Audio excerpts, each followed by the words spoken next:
Hello, and thanks for joining us from our studios in Israel. Coming up in today's newscast, Israel begins to build an underground barrier along its border with Gaza. The Palestinian president is accused of being a former spy for Russia, and some groundbreaking new Israeli technology claims to be able to track a person's health through their voice. I'm Natasha Kirchuk, here with the latest news in Israel.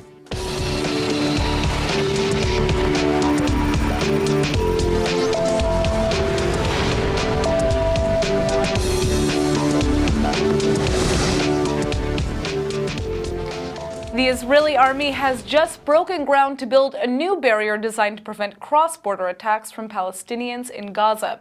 And the IDF Chief of Staff Gadi Eisenkot is describing the undertaking as the largest project to ever be carried out in Israel's military history. Israeli defense experts have been trying to find a technological or physical solution to prevent Hamas from constructing terror tunnels into Israel for more than a decade. But the issue has taken on even greater urgency after two more underground passages were discovered in recent months. The tunnels were the first to be discovered since a 2014 conflict known in Israel as Operation Protective Edge, when the Hamas terrorist rulers of Gaza used the passages to launch repeated attacks on Israel. The Israeli army immediately advocated the construction of a reinforced wall around the Palestinian territory, and it was finally approved this past July. The new concrete barrier will be built above and below ground, and it will run along Israel's entire 37-mile border with the Gaza Strip. It will also be equipped with technological detection systems to more effectively prevent any Palestinian infiltration attempts. The barrier comes at a projected cost of about $530 million, but residents of southern Israel say no price can be placed on their safety and greater peace of mind in the Jewish nation's ongoing war against Palestinian terror. Stunning allegations have surfaced that Palestinian Authority President Mahmoud Abbas was a Soviet spy in Damascus back in the 1980s, based on secret archives smuggled out of the USSR by a KGB defector. This comes just as Russia pushes to advance its role in the Middle East. The bombshell was dropped by Israel's Channel 1 foreign news editor Oren Nahari. He's reporting that the collection of handwritten notes, secretly kept by KGB archivist Vasily Mitrokhin, prove Abbas worked as a Soviet mole in Damascus in 1983.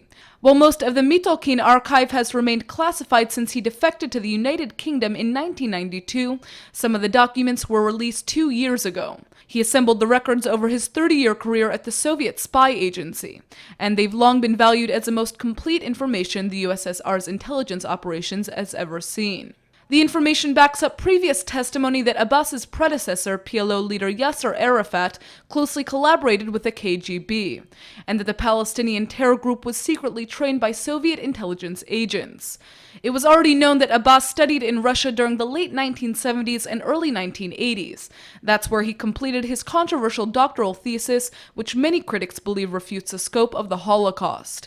These latest allegations about the PA leader are particularly fascinating and very relevant in today's world. That's because the documents place him in the Syrian capital at exactly the same time as Russia's current envoy to the Middle East, Mikhail Bogdanov, who was also stationed there.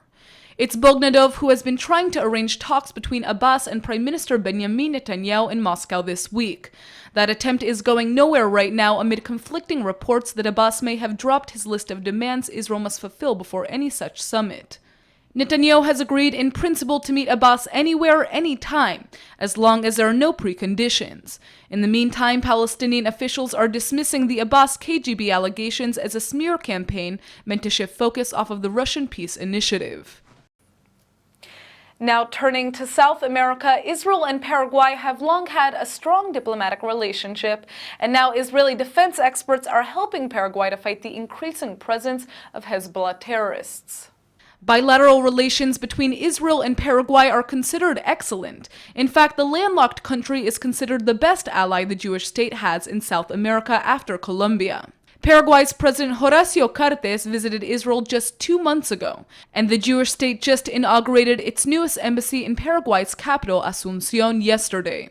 It was there that foreign ministry officials directly confirmed that Israel is helping Paraguay to combat growing Islamist terrorism in its tri-border area with Argentina and Brazil. There's a high concentration of Shiites of Lebanese descent in the area, known as a TBA, who provide a logistical base for the Lebanon-based Hezbollah terror organization. One Israeli official says this cooperation has been going on for years, mostly in the form of intelligence cooperation.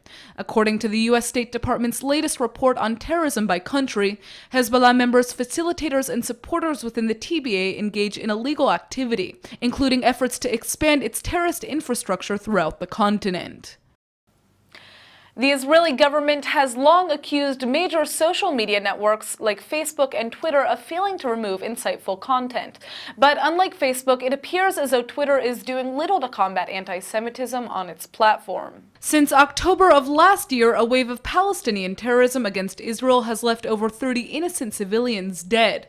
Many of the perpetrators of violence have been identified as lone wolf terrorists for carrying out terror attacks without being associated with specific terror organizations.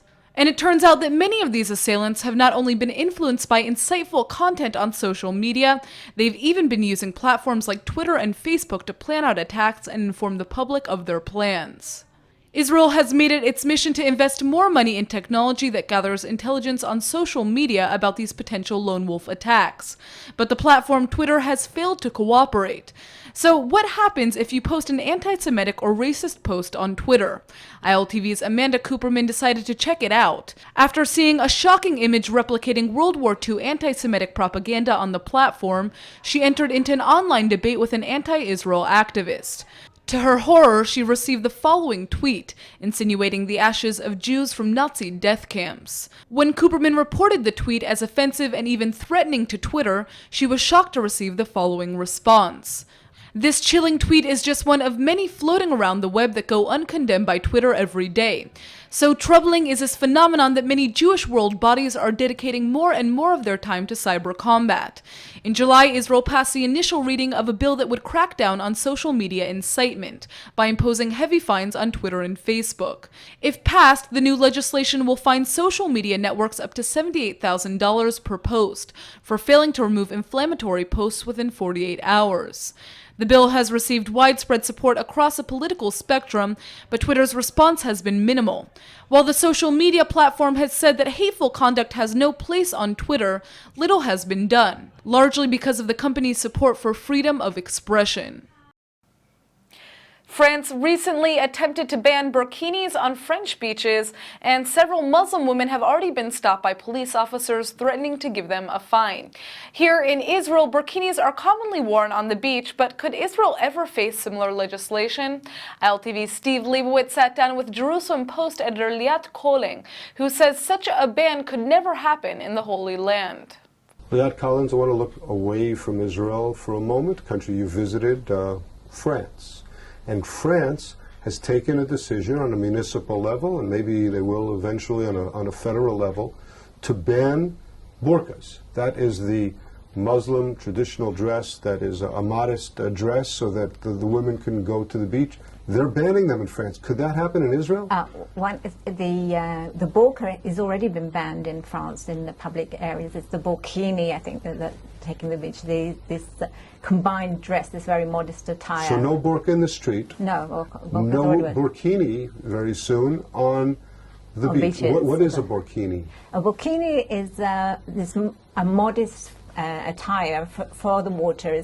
It's almost like a wetsuit that divers use or surfers use, but it includes the head covering for the women and more like a skirt-like dress over the trousers. Now, I've seen burkinis. I actually know what a burkini is. I've seen them in Aqaba and other places alongside bikinis. Why would it bother anybody in France? And could such a thing happen in Israel? Well, that's two different things exactly. I think, no, it couldn't happen in Israel. And it doesn't happen in Israel. People wear them all the time. You can see them also in the beaches in Tel Aviv and Jaffa, Haifa also. In France, it seems to be a clash of two things. One, this fear of terrorism, which obviously grew greater after the attack in Nice, which is the ultimate sort of Riviera, symbol of Riviera and beach and freedom. So they're very afraid of the terrorism aspect, and also it's they have a very distinct separation between state and church, and they don't want religious attire to be seen in public. It's actually one of the things I think the Jewish Orthodox and ultra-Orthodox community has very much in common with them, because also Jewish men want to be able to wear head coverings, religious women, married women want to be able to wear head coverings. Well, we have some separate beaches here in Israel Right. for the ultra-Orthodox. Right. And men separated from women as well. Right. And also we've lived with terrorism for so long that we deal with it in a different way. I mean, I think it's rather a hysterical response, really, to ban the burkini as if that is going to be the cause of terrorism, or a woman's going to hide something there. People go to the beach carrying bags if nobody's checking the bags, and there's no extra security on the beach. Maybe it's just some men making the decision because they actually like the bathing suits in France, which sometimes are very tiny bikinis, and sometimes they're even topless. Well, I think it's men making the decision both ways, and that's a very good point. So I think women themselves should be the ones to decide what it is they want to wear to the beach, whether it's a bikini or fully clothed. And don't forget also that maybe people from health reasons want to cover up, or older people conscious of their body image. They might also want to cover up. I think it should be up to the woman to decide that. And it's very strange that France, which has this idea of freedom, liberté, as so much part of its culture, should be the one to ban things in this direction. I think if Israel were to even take such a measure, which it wouldn't happen, but were Israel to take such a measure as to ban the burqa or burkini, it would be discussed in the UN forever. We would never get out of it, So, Liat Collins, you're saying yes to burkinis in Israel. Israel will never ban the burkini, and we're in effect showing that we are a liberal democracy. We're showing that we're living life. It's just getting on and living life and beating terrorism that way. That's the best way to do it. Liat Collins, 28 years and going strong at the Jerusalem Post. Thanks so much for being with us at ILTV. Thanks for having me. And now a warm welcome to Rabbi Tuvia Aronson, who will guide us through this week's Torah portion. Thanks so much for coming in. Oh, it's a pleasure. Thank you for having me, and shalom to all the viewers out there. So, tell us about this week's parasha. So we're in Parashat Shoftim, which means judges. And like I said, in the past couple of weeks, we've gone from big issues to how we apply them in the world. And this week's parasha, if you look through the whole portion, the theme that jumps out at you is different forms of leadership. It starts off with the Shoftim, the judges, and then it goes to the priests, the Kohanim and Leviim, the priest, then it goes to the king, and then it goes to the prophets. And there's four kind of aspects of both societal issues we can discuss and also how that can influence our lives as we head towards the new year. So let's start in the beginning, the Shoftim, the judges. It says that we have to put judges in all of our gates, that there needs to be a society that is focused on justice. Tzedek, tzedek tirdof. Justice, justice, you shall pursue. It could have just said one time, justice you shall pursue, but it says tzedek, tzedek. It repeats the word, and it's not for no reason. There's a few interpretations. One is that we're supposed to, not only the ends, a just end, we also have to have just means. The Rav Simcha Bunim of Pshischa says that we have to not only view our goals as having a just society, but the way we do it is actually sacred also, the way we set up our systems. And for each individual, it means how do we evaluate our own lives? How do we judge ourselves? We can say, have I given myself good advice this past year? Have I taken my advice and applied it? Have I looked at my life choices from all the different angles? Have I looked at myself favorably with a good eye? Have I looked for good points in other people, in the people around us? Have I tried to come up with new ideas and how to make my life more one that's focused on justice? And also it says tirdof, chase it. Not only to go after it and search for it, but to chase it, actively chase it. That means that there's certain things in life that we have to not only want, we have to go for it. And that one of them is justice, and one of them is peace. Also, it says, "Bakei shalom v'rodfehu." We have to chase peace. We have to chase justice. We have to constantly pursue it. So that's the first section. So, when we speak about justice, there are so many different ways that you can apply justice to your life. And I understand that in this week's parasha, there's actually a directive related to the environment. Can you tell us about that? Absolutely. That's very close to my heart. And I feel that it's surprising to some that the Torah gives a commandment that we're not supposed to cut down fruit trees in a time of war. And that was expanded by the rabbis to include any kind of waste, even to the level of not wasting a mustard seed. Or in the Talmud it says if you have two kinds of oil, we're supposed to choose the one that is more efficient, fuel efficient. And I think that the message there is that we have to look at our lives and say, how are we interacting with the natural world in a way that makes sense? And it doesn't mean that we're not supposed to take economic concerns into account. We are. But are we actively pursuing? I know Israel is like top of the line in alternative energies, but are we applying it in a wise way? Are we using the technologies that we're creating for the world? Are we implementing it? And not only that, I'd say on a grassroots level, there's more and more environmental awareness in the country right now. There's groups like Teva Ivri, the Interfaith Sustainability, Shorashim, that's Palestinians and Israelis who are saying, I love the land, you love the land, let's take care of it together. And if you think about it, that might be a wonderful opportunity to expand cooperation by saying, let's take care of our environment together.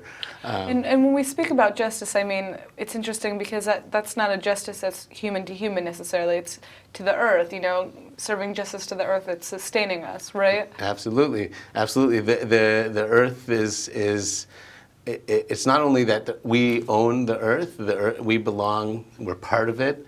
It's kind of a deep ecology. There's a deep ecology in Judaism where the divine energy fills the entire world.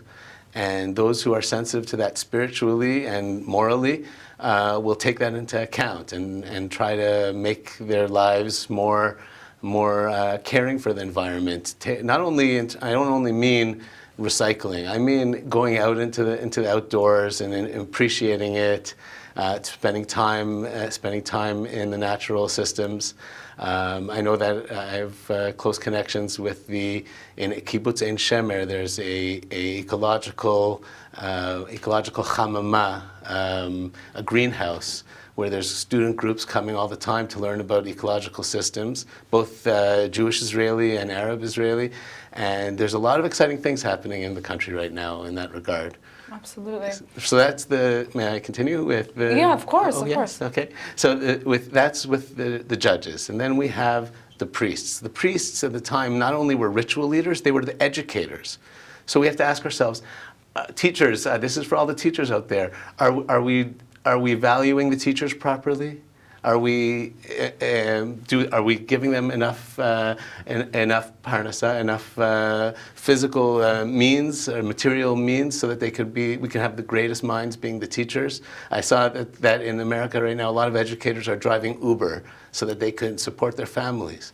Are we valuing our teachers? And the teachers are the teachers valuing the students? And are we looking for the students to flourish? At the beginning of the year, teachers often are told, oh, this kid has this problem or that problem.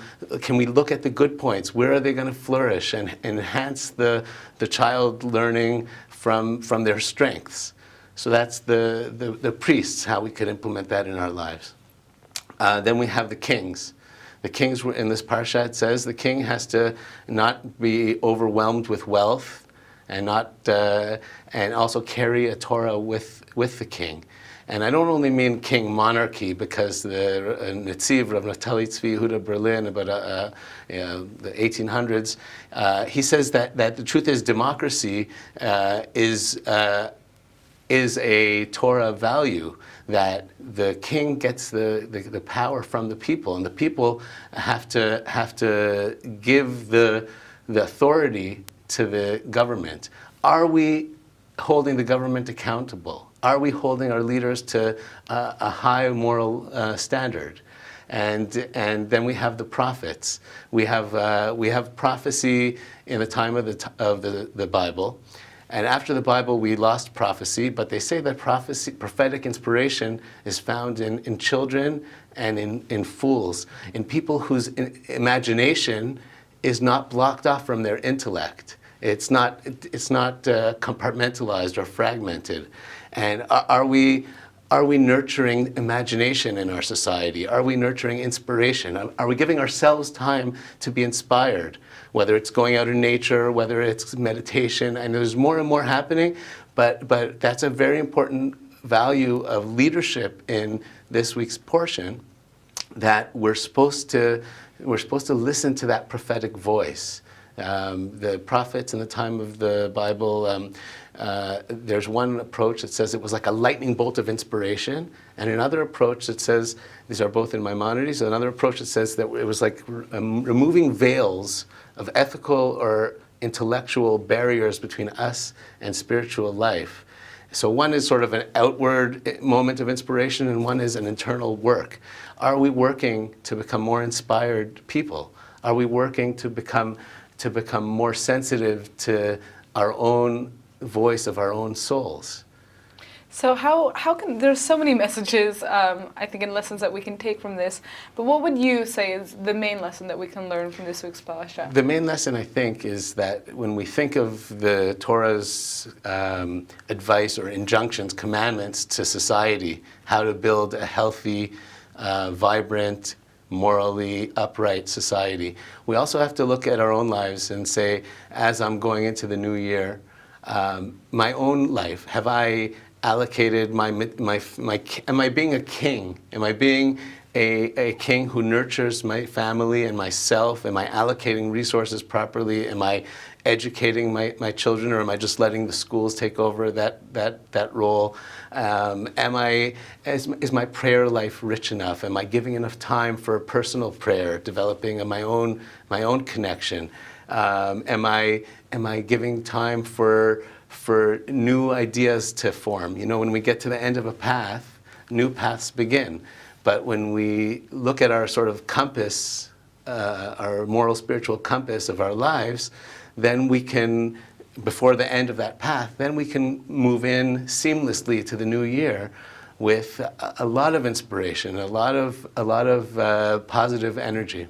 Well, we can only hope that everybody goes into this next year with all of that positive energy that you speak about, and I guess you can look at this week's parsha to get more inspiration. I hope so. On the surface, the parsha, some people consider it a little bit boring. It has a lot of details about society, but if you try to find yourself in the text and make a dialogue with the text, where you're trying to understand the text and the text enhances your life, then it's really a magical way of, and we do this each week. It's an incredible way for growth as individuals and as a community, as a society. Well, thank you, Rabbi. Shabbat Shalom. Shabbat Shalom. Thanks for having me, and Shabbat Shalom to everybody. Have you ever wondered what a person's actually thinking as they're speaking? It turns out an Israeli company has found a way to help you read a person's emotions beyond the smile or frown on their face, with a groundbreaking technology that analyzes their feelings through their voice. It looks like their unique tech is already becoming a hit as confused voters try to gauge whether they can really trust the words of the U.S. presidential candidates. The Tel Aviv company called Beyond Verbal specializes in voice analytics, which enables the understanding of emotions. One prime example tech experts use to demonstrate how human vocal intonations are decoded is a video of Republican presidential nominee Donald Trump during a GOP primary debate last August. As he engages in the now notorious heated exchange with Megyn Kelly of Fox News, a tracker at the bottom of the screen lists underlying signals, such as arrogance and condescension. You've called women you don't like fat pigs, dogs, slobs, and disgusting animals. Your Twitter account... Only Rosie O'Donnell. No, it wasn't. Other applications of the startup's technology includes tracking of health conditions through the human voice. For this, they use a visual example of an interview with the late Steve Jobs while the Apple co-founder was suffering from the cancer that ultimately caused his death. The award-winning Israeli company came up with its emotion quantifiers following 2 decades of research, an analysis of 2.3 million voice samples from 170 countries around the world. Developers say it has many other market research purposes, such as improving effectiveness at call centers. The Chinese certainly believe what they're hearing, and a leading member of the Guangqi Group is among others to infuse a company with a recent $3 million investment. And now for our Hebrew word of the day. If you want peace, you must first work for justice. So today's word is tzedek, which means justice in Hebrew. Interestingly, tzedek is also at the root of the Hebrew word tzaddik, which means righteous. It makes sense because injustice anywhere is a threat to justice everywhere. Israelis certainly believe in standing up for what's right, and not only when it comes to political matters. Just try going to a local Israeli market. If an Israeli feels like she's being given an unfair price, she will fight for tzedek loudly and proudly. Believe me, it's not always a pretty sight, but it's important to stand up for what's right.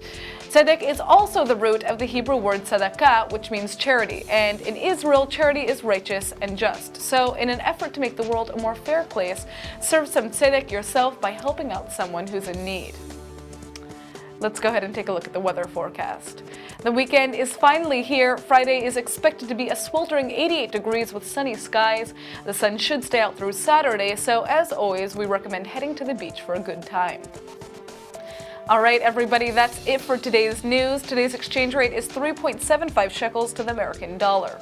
Remember to sign up for our daily newsletter at iltv.tv, and don't forget to check out our next update at 8 p.m. Eastern Time. Thanks for watching, and see you tonight.